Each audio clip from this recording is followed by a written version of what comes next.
In the latest of Brexit developments, British singers, artists and performers will be able to tour Iceland, Liechtenstein, and Norway without the need for working visas. In a move that has been branded as pathetic by artists and musicians, the UK government is hailing the move as an ambitious success following Brexit. In this video, we explore the latest developments for artists, musicians and performers who are facing multiple visa applications, red tape, and costs when touring the EU after Brexit. Will these new developments change the minds of UK performers, who have already stated that they will no longer tour Europe? But first, we want to thank you for joining us. Find us on all the other social media channels, and don't forget to subscribe to our channel, and click that bell to get notified when we release a new video. We also appreciate your likes and comments below, as it helps to support our channel. Oh, and don't forget to check out our website at immigration-and-migration.com. This video is brought to you by IAM. We believe that travel improves and inspires you and the people around you. We help you travel by providing services which overcome barriers and frameworks that simplify and enrich your experience. We just happen to be immigration lawyers. So reach out to your IAM visa coordinator when you're ready for your adventure, or already on one, and would like some assistance.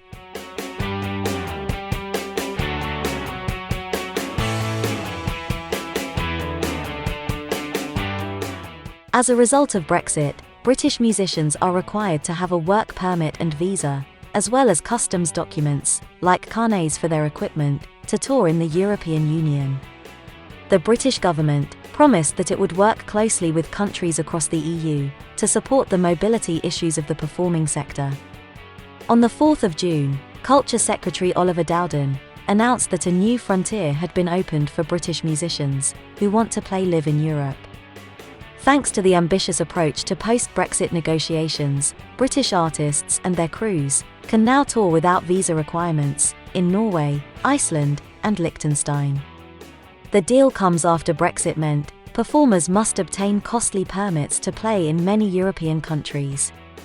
The British artists are now facing a future where touring across Europe is not financially viable, cutting off a major source of income.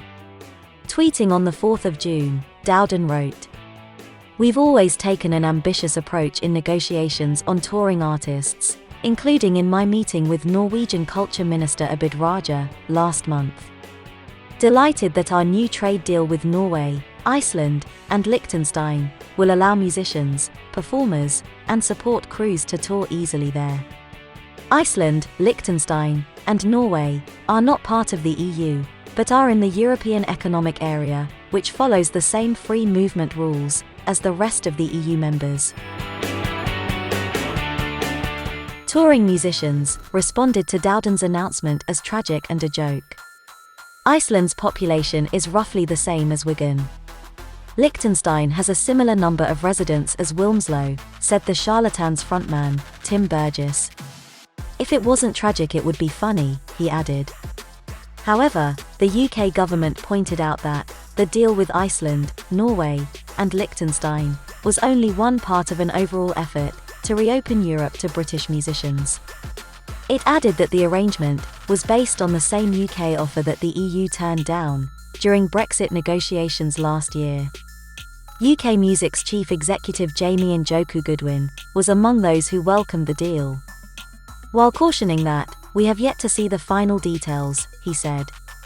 "If the UK can reach agreements to allow musicians and crew to tour these countries, it can reach similar deals with EU members."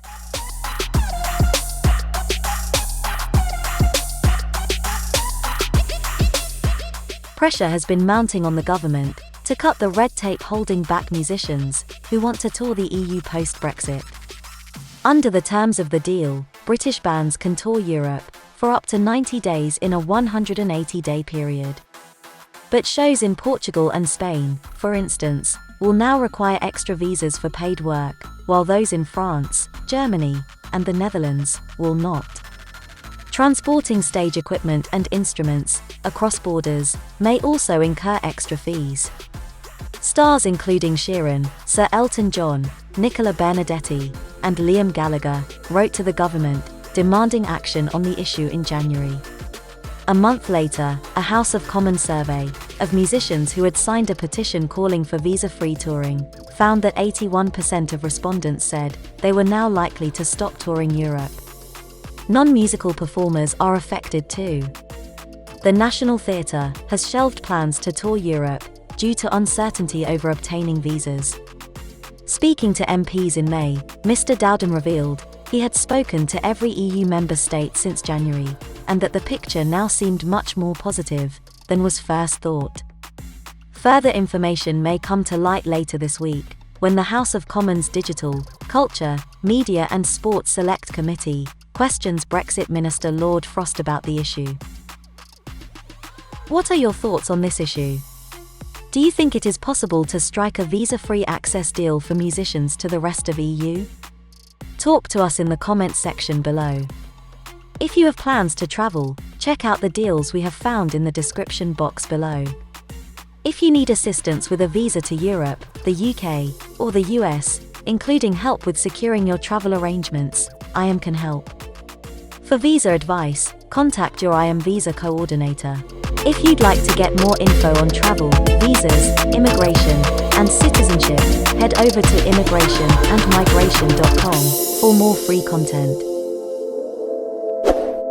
Don't forget to subscribe and hit that bell for more travel and visa updates.